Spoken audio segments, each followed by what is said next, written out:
본문에 나오는 이 주인공 여인은 인생의 저주와 절망을 경험하다가 주님을 만난 그런 여인이죠.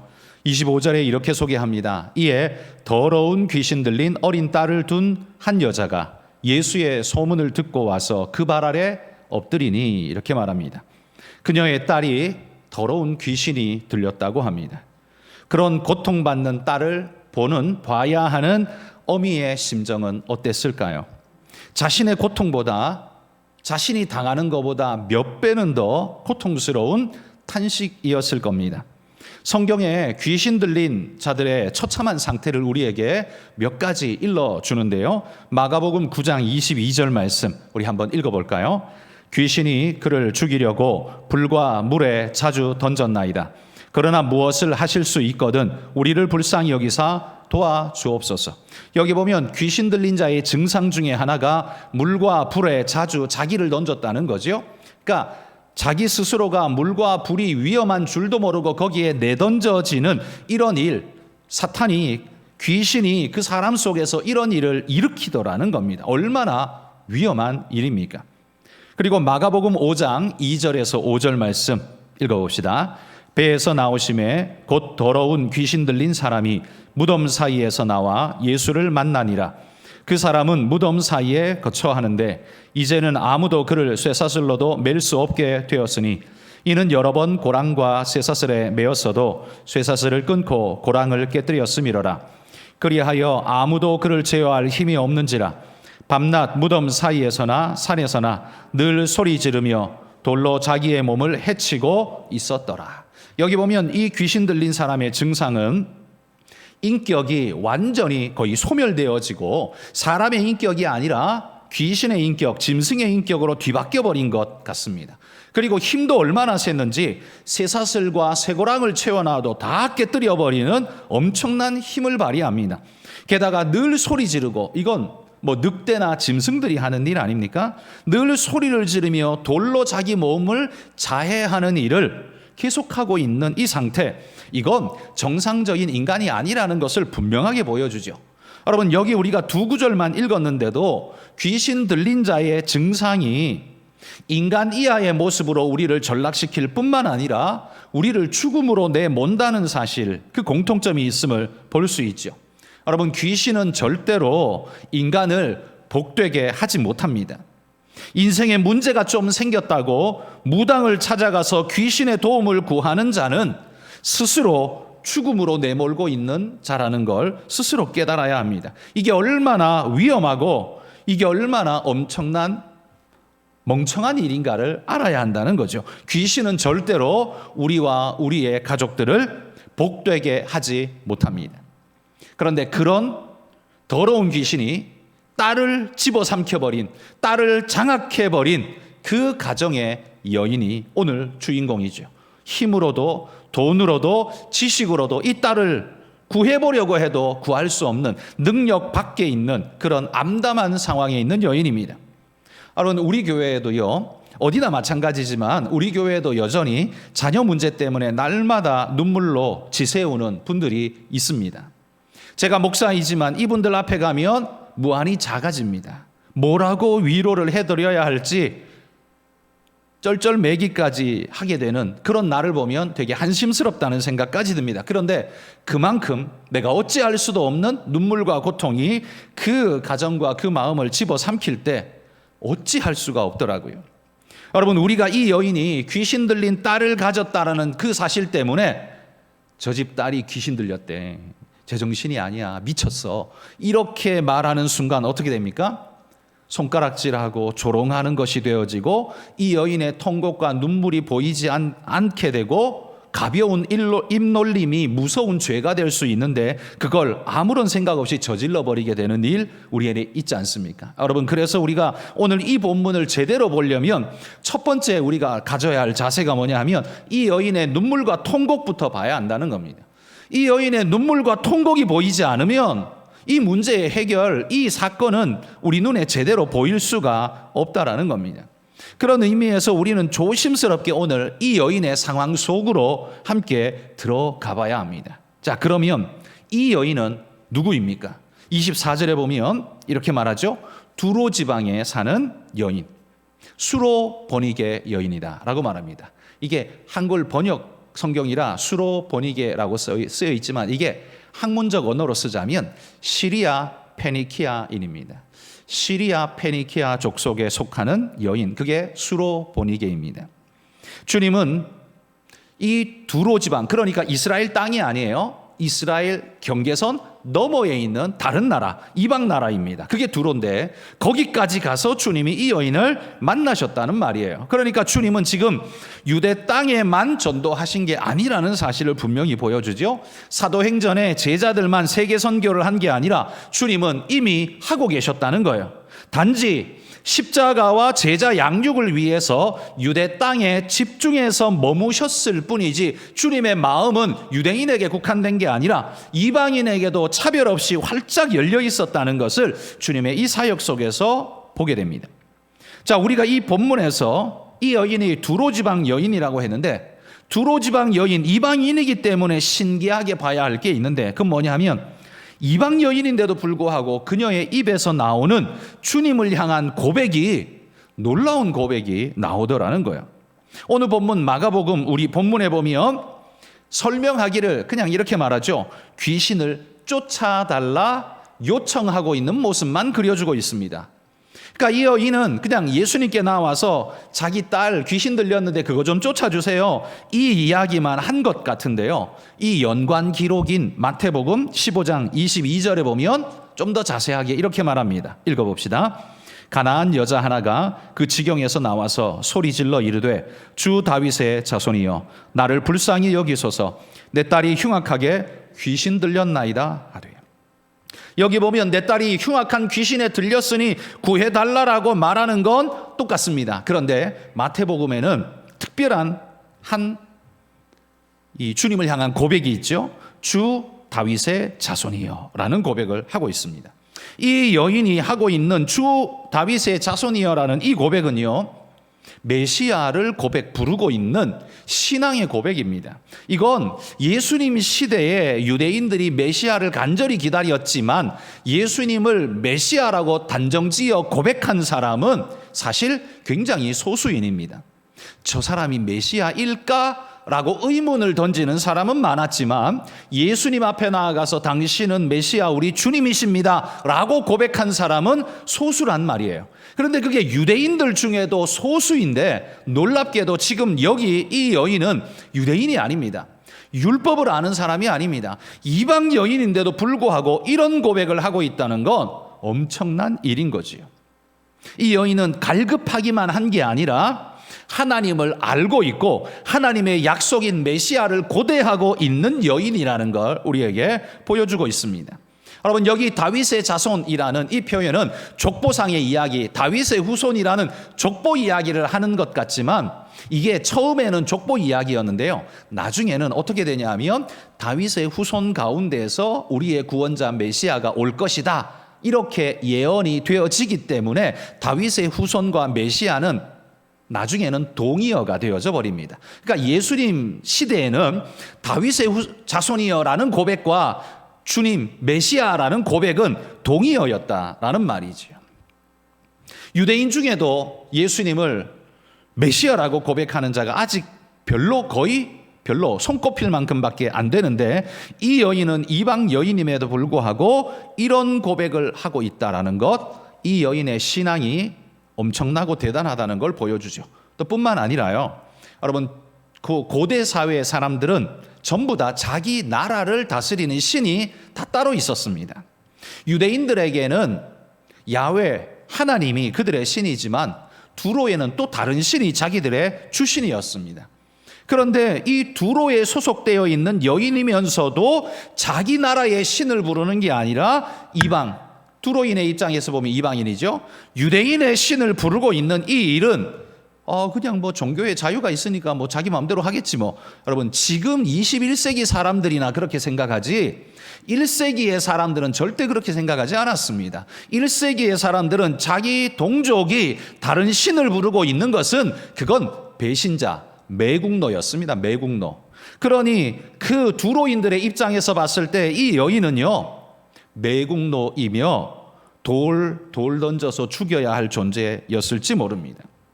그러니까 여인의 입장에서는 굉장히 위험한 일을 지금 저지르고 있다라는 거죠.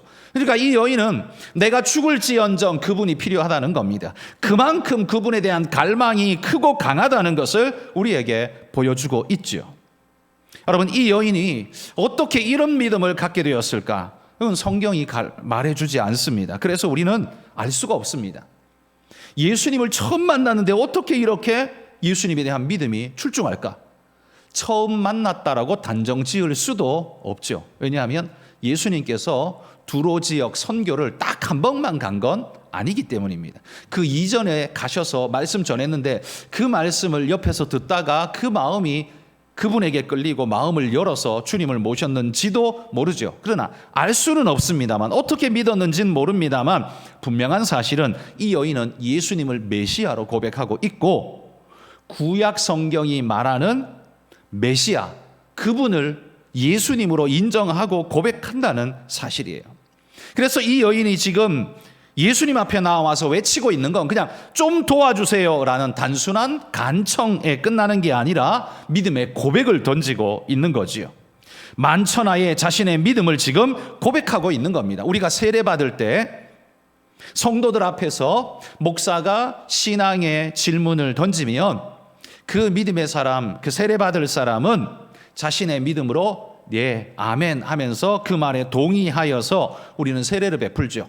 이건 절차상 좀 수월하게 하기 위해서 단순화시킨 거지만 사실 제대로 하자면요, 세례받을 분이 앞에 나와서 성도들 앞에서 내가 어떻게 예수 믿게 되었고 나는 예수님을 어떻게 고백한다라고 그렇게 예수 믿게 된 과정, 네가 예수 믿고 난 다음에 변화된 모습, 예수님, 나는 주님을 나의 주 나의 하나님으로 믿고 고백합니다라는 그 진짜의 고백을 자기 입으로 해야 돼요. 이게 세례의 사실은 정상적인 겁니다. 근데 이러려니까 시간이 길어지죠.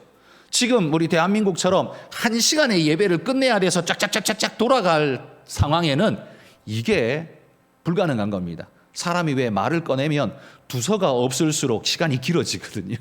난 말 못해요 그러지만 앞에 세우면 20분은 그냥 하거든요. 왜? 말이 꼬여가지고 했던 말 또 하고 돌리고 하다 보면 20분은 그냥 갑니다. 그러니까 여러분, 예배 시간 간증으로 20분 보내고 나면 목사는 설교를 5분 하고 끝내야 됩니다. 그러니까 지금 우리는 그게 이제 좀 불편하고 힘드니까 그렇게 안 하고 목사가 대신 질문하고 그것에 동의한다고 고백함으로써 모든 성도들에게 자신의 신앙을 드러내는, 고백하는 이런 절차를 지금 세례 예식에는 행하고 있을 뿐이죠. 솔직히 저는 그게 좀 아쉽습니다. 자기 입으로 간증하고 고백하는 게 그게 진짜거든요. 저는 그렇게 해야 한다고 생각을 합니다. 시간이 여유가 되고 그런다면 우리도 그렇게 했으면 좋겠습니다. 근데 어쨌든 이 우리가 회중 앞에서 내 신앙을 고백함으로써 세례받는 것처럼 이 여인은요, 세례 예식은 아니지만 온 백성 사람들 앞에, 자기 마을 사람들 앞에서 예수님은 나의 구주 메시아입니다라는 믿음의 신앙 고백을 지금 당당하게 하고 있다라는 사실입니다. 여인은 이 고백을 쏟아내는데 이게 우리가 볼 때는 당연하지, 예수님 메시아지, 주는 메시아이십니다, 그렇지, 너무 쉽게 생각하지만 이 여인의 시대에, 그 나라에서, 그 시대 속에서는 이 고백은 위험하기 짝이 없는, 어찌 보면 굉장히 위험한 그런 일이라는 말이에요. 자, 이렇게 엄청난 고백을 쏟아내면 예수님은 어떻게 해야 됩니까? 이야, 너 참 대단하다, 네가 어떻게 이방인인데 이런 믿음을 가졌어? 너 정말 훌륭하다, 내가 다 고쳐줄게, 이렇게 말해야 정상일 것 같은데 예수님이 지금 뭐라고 말해요? 예수님께서 이 여인을 싹 무시해버립니다. 너무나도 매몰차게 이 여인을 무시해버립니다. 우리가 알던 예수님의 모습과 너무 다른 모습이죠. 주님은 사람을 이렇게 무시하는 분이 아니지 않습니까?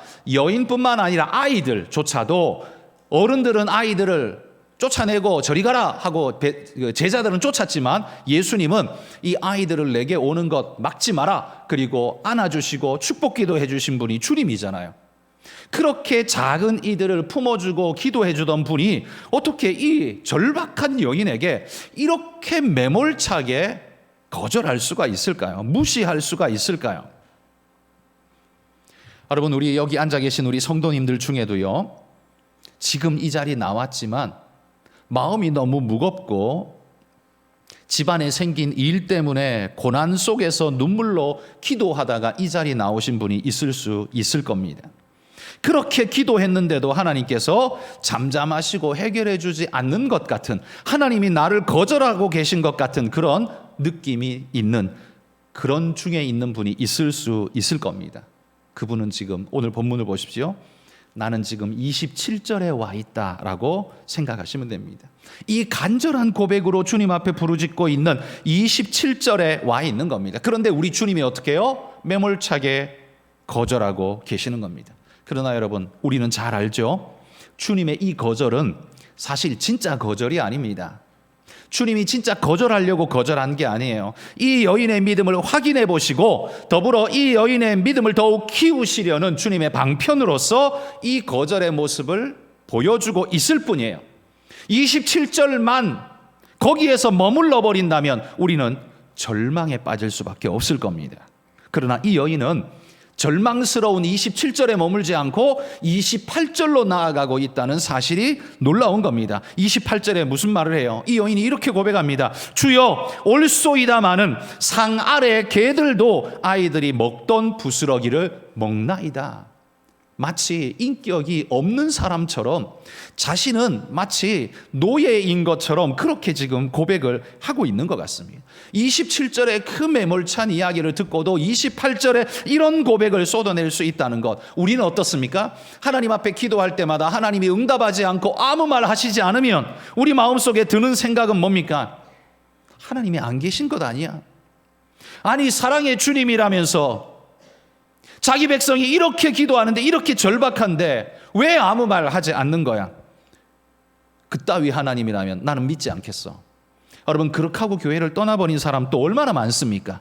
27절이 걸림이 되어서 신앙을 포기한 사람이 얼마나 많습니까? 그러나 여러분, 주님은 27절의 거절이 그게 진심이 아니에요.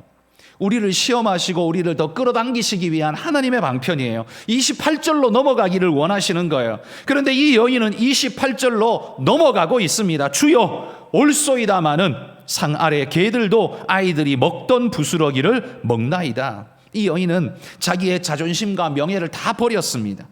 딸을 위해서 버렸고, 또 이 말씀을 하시는 분이 나를 구원해 주실 하나님이라는 걸 믿기 때문에 나는 당연히 그분 앞에서 아무것도 아닙니다 라는 고백을 이 여인이 지금 하고 있다는 거예요. 진짜 고백이라는 말이죠. 그러니까 도움을 얻기 위한 립 서비스를 이 여인이 하는 게 아니라 이 여인은 지금 진짜 고백을 하고 있다는 걸 주님이 확인하신 거예요. 여러분, 예수님을 가리켜 이 여인이 주 다윗의 자손이여 라고 외친 것도 엄청난 고백이라고 제가 말씀드렸죠. 이건 그 여인이 성경, 구약 성경을 인정하고 있다라는 믿음의 고백이죠. 그런데 또 하나의 고백, 상 아래의 개들도 아이들이 먹던 부스러기를 먹나이다. 그러면서 자신을 상 아래의 개 정도로 인정하고 자기를 낮추고 있는 이 모습, 이건 어떻게 가능할까요? 주님이 나의 주인님이시라는 걸 인정하기 때문에 이게 가능한 거예요. 이게 가능하게 되는 겁니다. 그러자 주님이 말씀합니다. 이 말을 하였으니 돌아가라. 귀신이 내 딸에게서 나갔느니라. 이렇게 말합니다. 주님은요, 그녀에게 선물 주시기를 주저하지 않고 당장 선물을 주셨는데 딸이 그 시간에 그 자리에서 그냥 나아버렸어요. 그러니까 한마디로 말해 주님은 거절한 게 아니라 28절이 나오기를 간절히 기다렸는데 딱 맞춰 나오자 주님이 너무 기뻐서 그 자리에서 그냥 고쳐 줘버렸다는 거죠. 그러니까 주님의 마음이 어디 있었는가를 우리에게 보여줍니다. 여러분, 주님이 잠잠하실 때에 포기하지 마시기를 바랍니다. 주님이 내 기도를 듣지 않은 것 같을 때에 절망하지 마시기를 바랍니다. 27절을 넘어 나는 28절로 가겠습니다. 여러분, 그런 고백으로 주님의 은혜를 구하시기를 주의 이름으로 축복합니다. 그런데 여러분, 이 여인이 만난 고난이, 이 고난은 어떤 것입니까? 우리가 이야기한 것처럼 생명보다 귀한 자기 어린 딸이 흉악한 귀신에 들려서 그 귀신이 이 딸을 집어삼키고 물에도 집어넣고 죽음에도 내던지고 있는 이 끔찍한 형국을 보고 있노라니, 이게 얼마나 고통스럽습니까? 자신이 대신해 줄 수만 있다면 수백 번이라도 대신해 주겠는데 그럴 수 없는 무기력과 무능력이 자기를 지배하고 있을 때 이 얼마나 고통스러웠을까요? 여러분, 인간이 세상에서 당할 수 있는 가장 큰 고난이 뭐겠습니까? 돈 문제겠습니까? 건강 문제겠습니까? 아니면 자식 문제겠습니까? 뭘 것 같습니까? 인생이 당하는 가장 큰 문제는요, 이런 저런 종류가 아니라 내가 당하는 고난입니다. 그게 제일 큰 겁니다.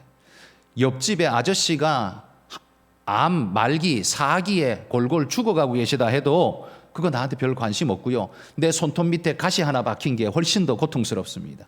그게 인간의 마음이죠. 딴 사람이 아무리 객관적으로 심각한 병에 걸려 있다 할지라도, 다리가 뭐 절단됐다 할지라도 내 손톱 밑에 박힌 가시가 내게는 제일 큰 고통으로 작동하는 게 그게 인간일 수밖에 없습니다. 그런데 이 여인은 그 정도가 아닙니다. 주관적인 고통 정도가 아니라 이건 누가 봐도 가장 고통스러운 진짜 객관적인 가장 큰 고통을 받고 있습니다. 여러분, 우리가 수로보니게 이 여인에게서 볼 수 있듯이 이런 고난 속에 있는 이 여인이 이 기회를 또 통해서 믿음을 고백했더니만 그에게 주어지게 된 놀라운 은혜의 축복들을 우리가 이 여인에게서 발견할 수 있죠. 이 여인이 이 고난을 당하지 않았으면 정말 이런 축복이 그에게 주어졌을까라고 우리는 의문을 가질 수 있는, 그러니까 이 고난이 아니라 굉장한 축복의 통로였다라는 사실을 볼 수 있죠. 그러니 여러분, 그리스도인들은 고난을 보는 시선이 세상 사람하고 달라야 합니다. 세상 사람들은 어떻습니까? 그걸 주관하시는 하나님 없잖아요. 하나님이란 존재가 없잖아요. 신적 존재를 인정하지 않기 때문에 자기에게 고난이 주어지면 그건 어쩌다가 우연히 얻어 걸린 것일 뿐이지, 재수 없어서 그렇게 된 것일 뿐이지 아무것도 의미가 없어요. 그러나 그리스도인은 어떻습니까? 그리스도인은 이게 고난이라 할지라도 그 모든 삶의 여정을 하나님의 섭리 속에서 진행되어진다는 걸 믿기 때문에 이것 또한 하나님의 손 아래에서 진행되는 일이라면 거기에는 의미가 있을 것이다 라고 믿는다면 우리는 그 일을 넉넉히 이겨낼 힘을 가질 수 있습니다. 그래서 그리스도인에게는 고난도 유익이 있다는 겁니다. 이걸 인정하는 사람이 그리스도인이에요. 우리 오늘 고난 중에 있는 분들이 들으실 때는 제가 하는 말이 네가 힘든 게 없으니까 그따위로 말하지 라고 생각하실지 모르지만, 그렇게 말씀하실 수 있겠지만 여러분, 성경이 말하는 겁니다. 성경은 우리에게 이렇게 말해줍니다. 믿는 자에게 고난은 축복일 수 있다고요. 고난이 주어질 때 무엇 때문에 주어졌는지를 알 때도 있고 모를 때도 있습니다. 이건 굉장히 답답하죠. 알면 다행인데 모르면 너무 답답하죠. 그러나 무엇 때문에 당했는지는 모르지만 이 고난 뒤에 내가 영적인 진짜 축복을 얻었다면 이 고난은 의미가 있는 거지요. 하나님이 내게 복 주시려고 주신 거니까 이 굉장히 의미가 있는 거죠. 그러니까 우리가 이걸 앞에 이유를 알아도 복되고 몰라도 하나님이 주시는 은혜를 위해서 내게 주신 거라면 이것이 내게 복이라고 믿는 것, 이건 오직 하나님을 신뢰하는 자만이 가질 수 있는 신앙의 축복인 겁니다. 자, 그렇다면 고난이 유익이라면 오늘 이 수로보니게 여인을 봅시다. 이 수로보니게 여인은 이 고난을 통해서 어떤 유익을 얻었을까요? 이 여인이 얻은 유익은 무엇일까요? 몇 가지 한번 살펴봅시다. 첫 번째, 이 수로보니게 여인이 고난 때문에 얻은 첫 번째 유익이 있다면 그건 주님을 찾게 만들었다라는 겁니다. 고난이 없었으면 이 여인은 주님을 찾지 않았을 겁니다. 여러분, 모든 고난이 다 주님을 찾게 만드는 것은 아닙니다. 고난을 당해도요, 주님을 찾지 않고 끝까지 고집불통으로 가는 사람들 많지 않습니까? 그러나 여러분, 고난이 아니었으면 주님을 그렇게 볼 수도 만날 수도 없었을 텐데, 이 여인의 입장에서 보면 고난 때문에 메시아를 갈망하고 유대인의 구원자 메시아를 갈망하게 되고 그분을 찾아가게 되고 은혜를 얻게 되는 이 축복, 고난이 없었으면 이 여인은 이 축복을 못 얻었을 겁니다. 수로보니게 여인에게 이 고난이 없었다면 이방 유대인 남자인 예수에게 관심이 있었겠습니까?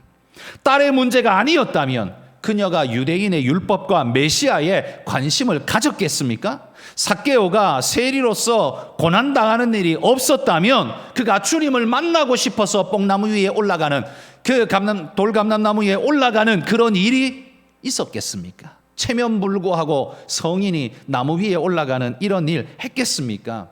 안 했을 겁니다. 고난이 만들어낸 갈망, 그것이 그걸 가능하게 했다는 겁니다. 여러분, 이들은 고난 때문에 주님을 갈망했고 주님께 찾아왔고 주님의 은혜를 덧입었던 것입니다. 고난이 없었다면 편안했겠지만 그들 인생에 주님도 없었을 겁니다. 그런 면에서 고난은 주님을 찾게 만드는 유익이 있습니다. 성도 여러분, 여러분도 고난 당하시면 어떡하십니까? 주님 앞에 나와서 눈물로 기도하면서 간구하지 않습니까? 내가 예수 믿는 자임에도 불구하고 고난 당하면 방법이 없으니까 하나님 앞에 찾아 나와서 기도하지 않습니까? 고난은 우리로 하나님의 부르시는 부르심인 줄 알고 믿음으로 주께 나오시기를 소망합니다. 고난은 무의미하지 않습니다. 고난은 우리에게 의미가 있습니다. 주님을 찾게 하는 첫 번째 의미가 있습니다.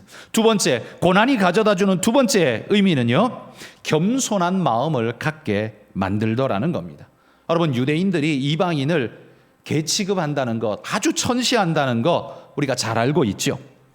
누가 봐도 이렇게 보면 유대인이 아주 높고 이방인이 굉장히 낮은 것 같은 느낌입니다. 그런데 이건 철저하게 유대인들의 시각일 뿐입니다.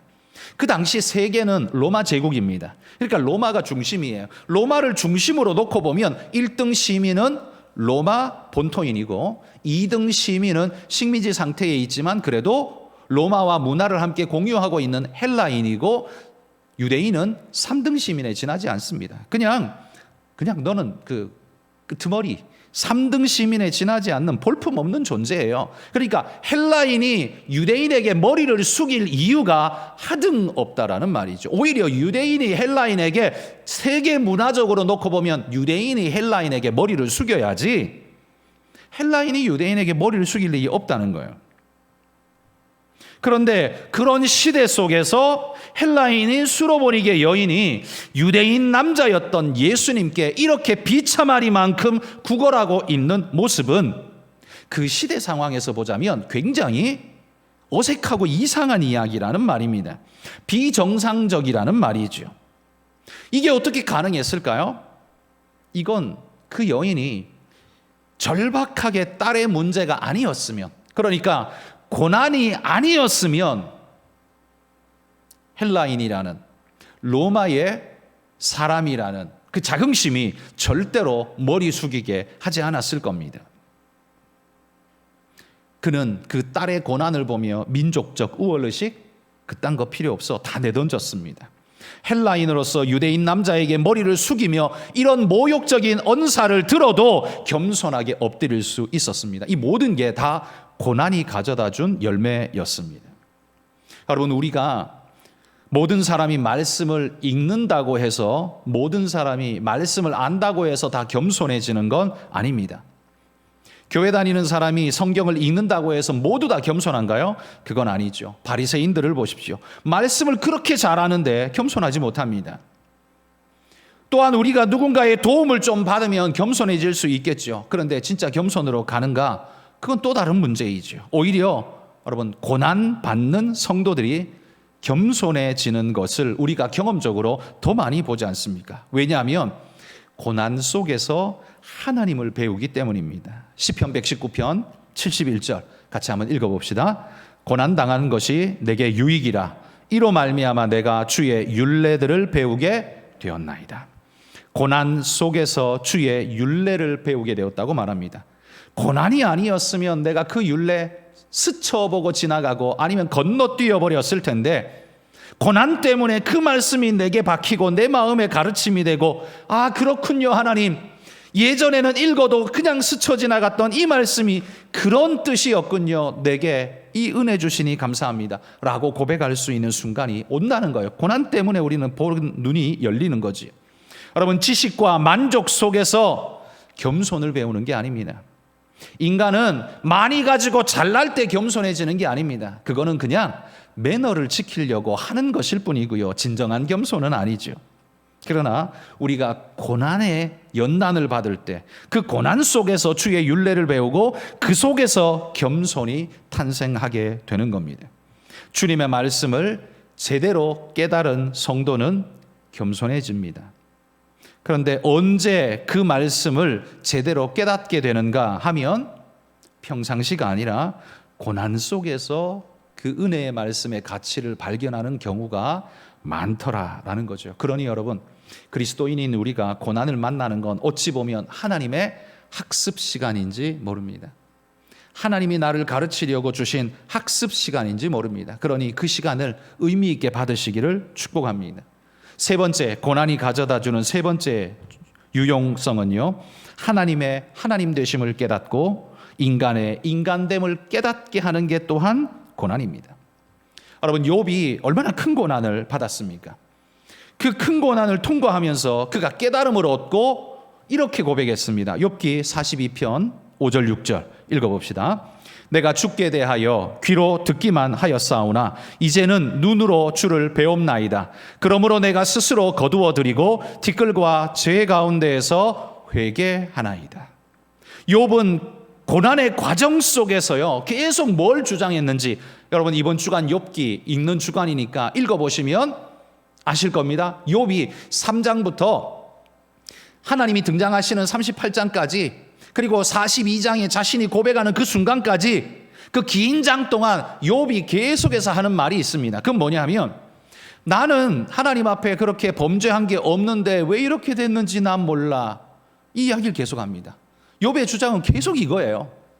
그런데 새 친구가 돌아가면서 계속 공격합니다. 뭐라고 말해요? 야, 그게 괜히 그냥 이루어지겠어? 네가 하나님 앞에 범죄했기 때문에 그 열매로 이렇게 주어진 거야. 고난이 너한테 이렇게 왔다면 너는 그 죄, 네가 몰라서 그렇지 죄를 지은 거야 라고 계속해서 공박하는 겁니다. 그런데 욥은 아무리 생각해봐도 자신 그런 게 없거든요. 그러니까 계속 항변합니다. 그런데 이걸 하나님 탓이라고 말하기에는 이 믿음에 찔리기 때문에 그렇게 말할 수는 없고, 그러니까 계속 하는 말이 뭐예요? 나는 그런 잘못한 게 없는데 왜 이런지 나도 몰라. 왜 그래?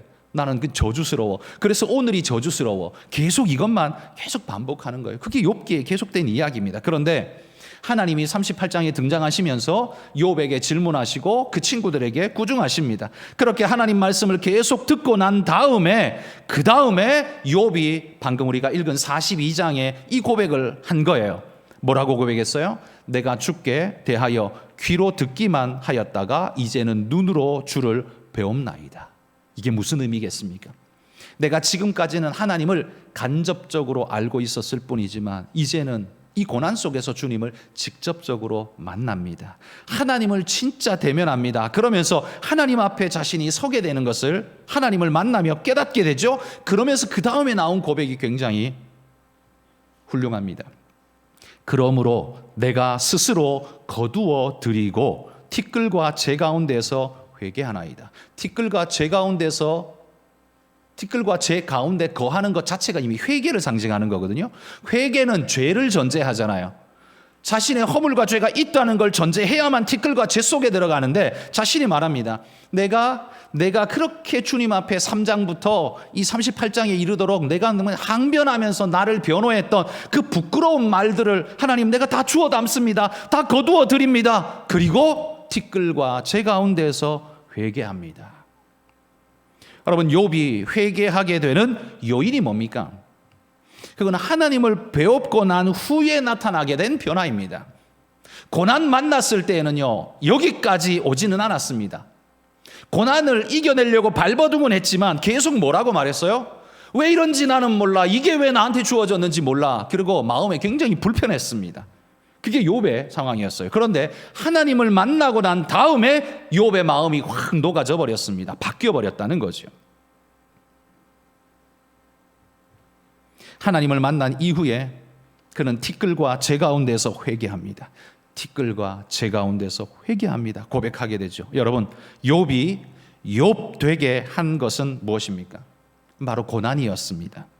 욥이 이런 큰 고난을 당해야 하는 이유 잘 몰랐지만 적어도 이 고난으로 인해서 그가 얻은 유익이 엄청난 깨달음을 얻었다는 걸 그는 발견하게 됩니다. 그리고 욥이 이 고난을 통과한 후에 그는 하나님의 하나님 되심을 깨닫습니다.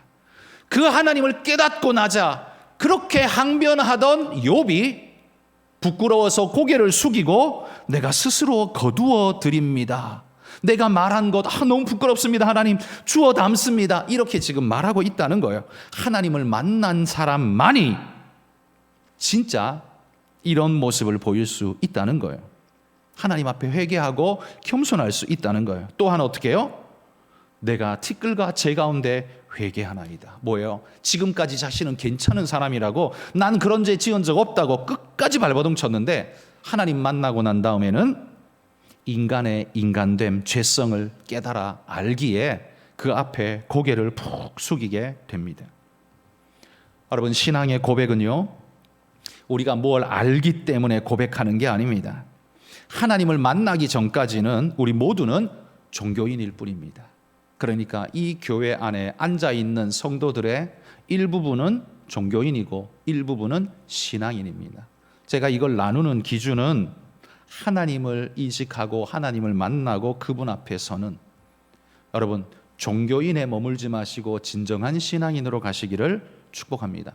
종교인은 종교 예식을 지키기 위해서 시간을 좀 들여주고 희생을 조금 해주고 여기까지는 할 수 있습니다. 종교인의 자세로서 해줄 수 있습니다. 그러나 신앙인은 그걸 어떻게 해요? 그걸 기쁨으로 해요. 감사로 합니다. 감격으로 합니다. 시켜서 하는 게 아니라 즐거이 합니다. 그게 종교인과 신앙인의 차이입니다. 하나님을 만난 자와 만나지 못한 자의 차이입니다. 여러분, 이 여인이요, 이 수로보니게 여인이 처음부터 자신을 개로 여겼을까요? 나는 원래 개였어, 그렇게 생각했을까요? 절대 아닐 겁니다. 그가 이 고난과 자신의 한계 앞에서, 그리고 하나님의 영광 앞에 서게 되자 자신이 정말 개처럼 아무것도 아니구나, 나는 아무것도 아니구나라는 걸 깨닫게 되는 겁니다. 하나님, 나는 티끌 같은 존재입니다. 여러분, 이런 기도하는 분들 많이 보시죠? 이게 그냥 기도의 후렴구처럼 그냥 남들이 그렇게 하니까 그렇게 할 수도 있어요. 그런데 이걸 진짜로 하는 사람들은 왜 이걸 진짜로 할까요? 남들이 보면 뭐야, 저거 너무 심각한 자기 비하 아니야? 이런 생각이 들잖아요. 그렇죠? 세상이 볼 때는요, 이건 심각한 자기 비하입니다. 그런데요, 이게 하나님을 탁 만나고 나면 이게 자동으로 이렇게 됩니다. 하나님을 만나기 전까지는 뭐 너무 심각한 자기 비하지 라고 자기 주장을 하는데요, 진짜 하나님의 영광 앞에 탁 만나고 나면 그 앞에 자기가 아무것도 아니라는 걸 깨닫는 순간 와르르르 무너지는 겁니다. 그러면서 나는 상 아래 부스러기라도 얻어먹기를 기다리고 있는 당신의 개입니다. 이 고백까지도 서슴없이 나오는 거, 이 수로보니게 여인의 고백 아닙니까? 여러분, 고난이 이 여인을 이렇게 바꿔버렸습니다.